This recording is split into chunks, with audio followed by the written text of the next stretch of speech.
भारतीय press conference में आप सबका हार्दिक स्वागत है। मैं धन्यवाद दूंगा कि आप सभी ने समय निकालकर आज इस पूरी प्रस्ताव में भाग लिया है।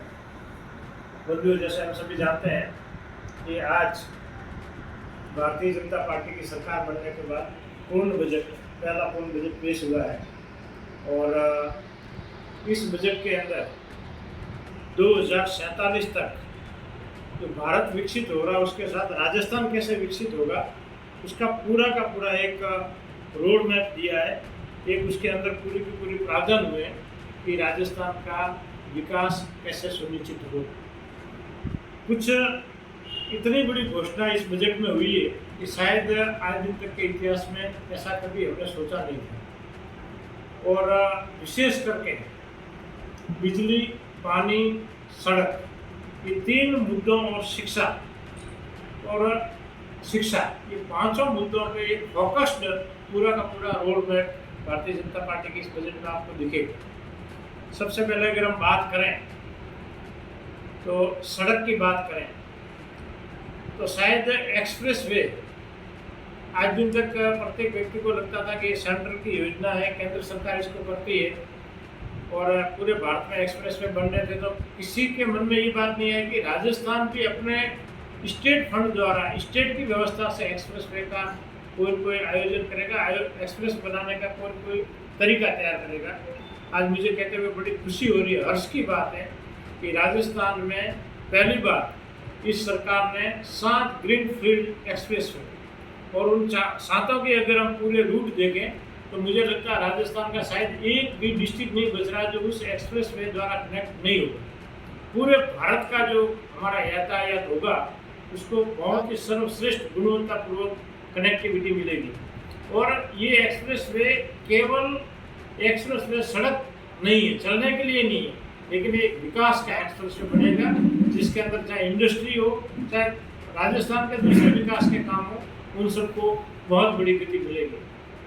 पहली बार प्रदेश का बजट $350 बिलियन की इकोनॉमी बनाने का विजन देके बनाया, जिसके अंदर जैसे हमारे भारत की जो एक विजन है इकोनॉमी डेवलप करने की, जैसे 5वीं अर्थव्यवस्था विश्व में है और 3री बनाने की मोदी जी प्रयास कर रहे हैं, ठीक वैसा ही राजस्थान की सरकार ने संकल्प किया है कि 350 बिलियन की हमारी इकोनॉमी बने।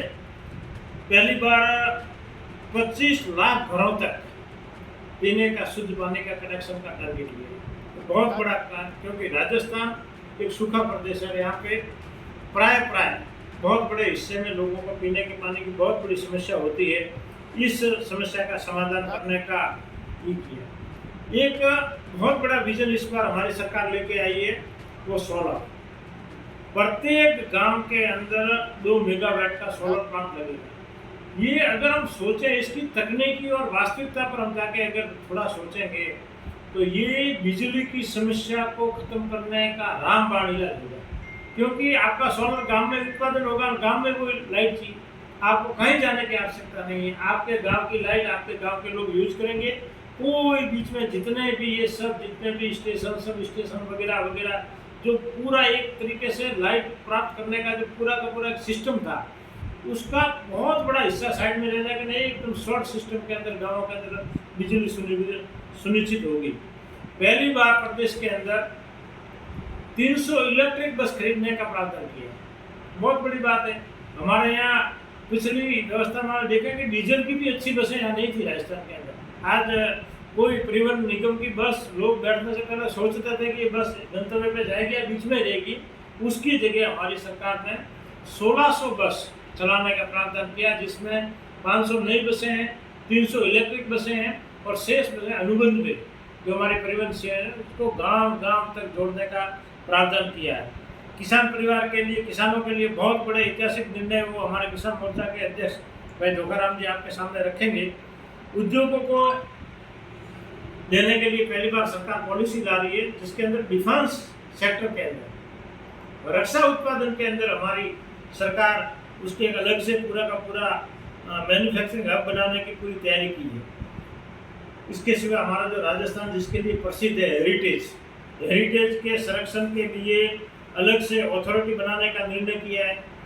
पर्यटन के लिए पर्यटन विकास बोर्ड का गठन करने का निर्णय किया है और पहली बार 10 करोड़ पौधे, ये सामान्य आंकड़ा नहीं है, 10 करोड़ पौधे 4,000 करोड़ रुपए के बजट के अंदर उनको लगाना ही नहीं, केवल उनको विकसित करने तक की योजना बनाई है और जिसके अंदर तकनीक का उपयोग करके सबको जियो टैगिंग के साथ प्रत्येक विभाग को, प्रत्येक कर्मचारी को, प्रत्येक व्यक्ति को जियो टैगिंग के साथ पौधे लगाने का लक्ष्य दिया है। ये बहुत बड़ी बात है। राजस्थान के अंदर जो हम एक सूखा प्रदेश है उसके अंदर 10 करोड़ पौधे की नर्सरी बनाना अपने आप में एक बहुत बड़ा ऐतिहासिक निर्णय है।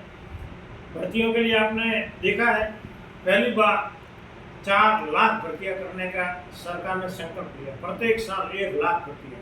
शायद मुझे ऐसा लग रहा है कि देश आज़ाद होने के बाद राजस्थान के अंदर क्या कई प्रदेशों के अंदर ये पहली घोषणा होगी जिसके अंदर प्रत्येक वर्ष 1 लाख नई नौकरियां देने का हमारी सरकार ने टारगेट किया है। 15 लाख महिलाओं को लखपति बनाने के लिए जो स्वयं सहायता समूह उसकी योजना से पूरा का पूरा काम एक तरीके से किया है। चाहे पुलिस बल का आधुनिकीकरण हो, चाहे दूसरे हमारे जितने भी विभाग हैं उनके अंदर आधुनिकीकरण करने के लिए मानवीय बल की आवश्यकता हो, साधनों की आवश्यकता हो, वित्तीय आवश्यकता हो, प्रत्येक पहलू पर इस सरकार ने पूरा का पूरा अपना वो लगाया। ऑर्गेनिक खेती के लिए अलग से बोर्ड बनाने का निर्णय किया जो हमारे राजस्थान की पहचान है।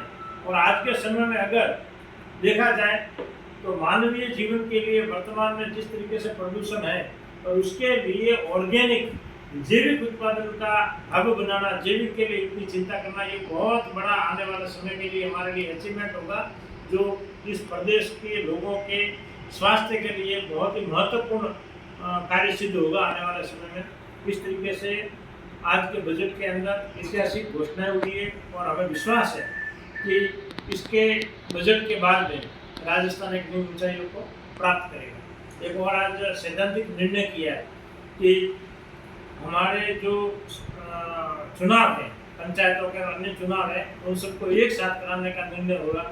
उसके अंदर एक कमेटी बनाई जाएगी और पंचायत समिति से लेकर जितने भी जो हमारी संस्थाएं हैं उन सभी को रीबिल्ड करने का इस सरकार ने निर्णय किया है। जो पिछले 5 सालों में हमने देखा है कि पंचायती राज चुनाव का मजाक बन गया था, पंचायती राज चुनाव को इतना हल्का कर दिया था, इतना महत्वपूर्ण हमारा विभाग था, उसको पिछली सरकार ने इस तरीके से उसके साथ व्यवहार किया कि वो विभाग तहस नहस हो गया। उसको वापस सही करने के लिए हमारी सरकार ने सैद्धांतिक प्रस्ताव रखा है बजट के अंदर कि कमेटी द्वारा पंचायतों का पुनर्गठन होगा और पूरे राजस्थान में एक साथ में चुनाव होगा। इस तरीके से बहुत ऐतिहासिक निर्णय का राजस्थान के लिए दिन रहा है। बहुत ही बड़े बड़े निर्णय हैं और हमें पूरा विश्वास है कि 2047 में राजस्थान भी भारत विकसित के साथ अग्रिम पंक्ति में खड़ा रहे। ऐसा हमारा सरकार का आज का ये बजट रहा।